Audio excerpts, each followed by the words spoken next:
He had a record, but one small chance becomes a bigger choice. Stay stuck or build something useful.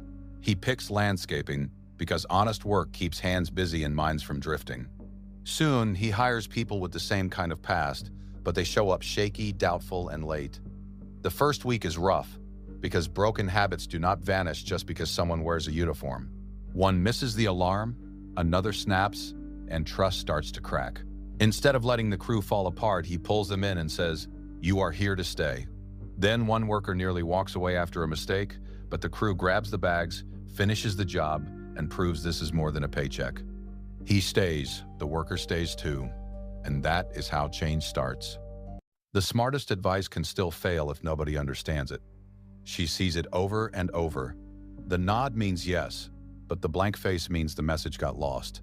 So she stops trying to sound impressive and starts asking, how would I say this to my own family? Every word gets shorter because every extra word becomes another wall. Then she turns warnings into steps anyone can repeat. First this, then this. If this happens, call now. It looks basic, but basic is what people remember when fear hits. A patient finally looks up and says, "Now I get it." That tiny sentence changes everything because clear care can move before panic does. She got healthier by building something for other people.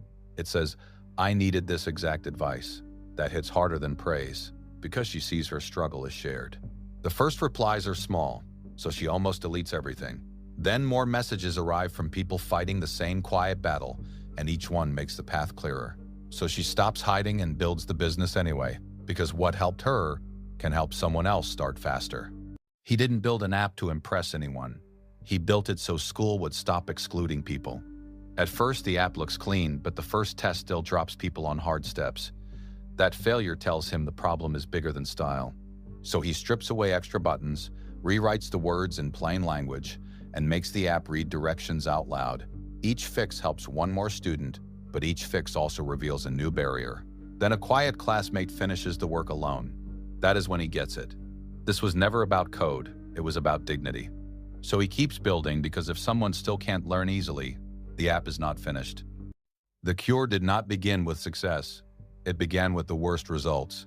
They run the test again and again because the rare disease keeps ignoring every answer. Cups pile up. The clock keeps moving. Then one tiny pattern appears in the data and hope comes back fast, but the next sample almost breaks it. The answer is close, but not safe yet. They choose one more try, and this time the result holds. The cure becomes real because the scientists stayed when quitting felt easier. It wasn't the loudest people who saved it. The shortage hits everyone at once, and that quiet panic hits harder than a warning ever could. One person says, "We're too small." Another answers, "Then we start small." So they sort waste, cut waste, and agree on one rule. At first, the change is tiny. That slow start almost breaks them because waiting feels easier than changing habits, but more hands keep showing up. Then the burden stops sitting on a few shoulders. The numbers finally move because no one treats the resource like someone else's job. Shared things survive when shared people act.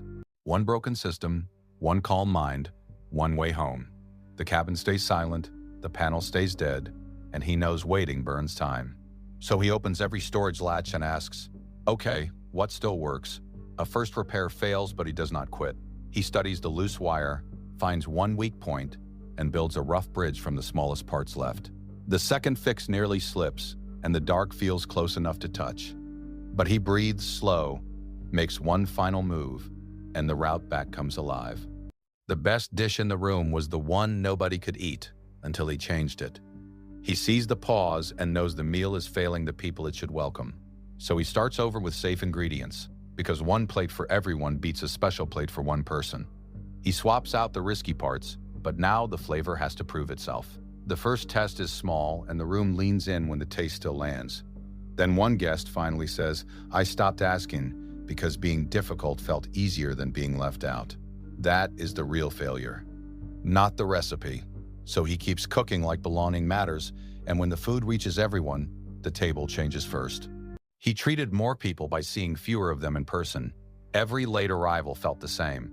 By the time help showed up, the problem had grown.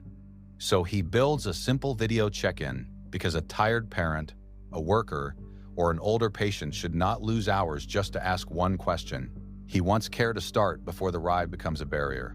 The first calls wobble, faces freeze, words cut out, and the doctor leans closer to the screen while a worried patient waits in silence. For a second, it feels like the idea might fail. Then one small issue gets caught early, and that one win changes everything. Soon, people stop waiting until fear takes over, because help feels close enough to reach. I keep losing before it starts. I stop waiting because I pick one tiny routine: wake up, drink water, start the first task.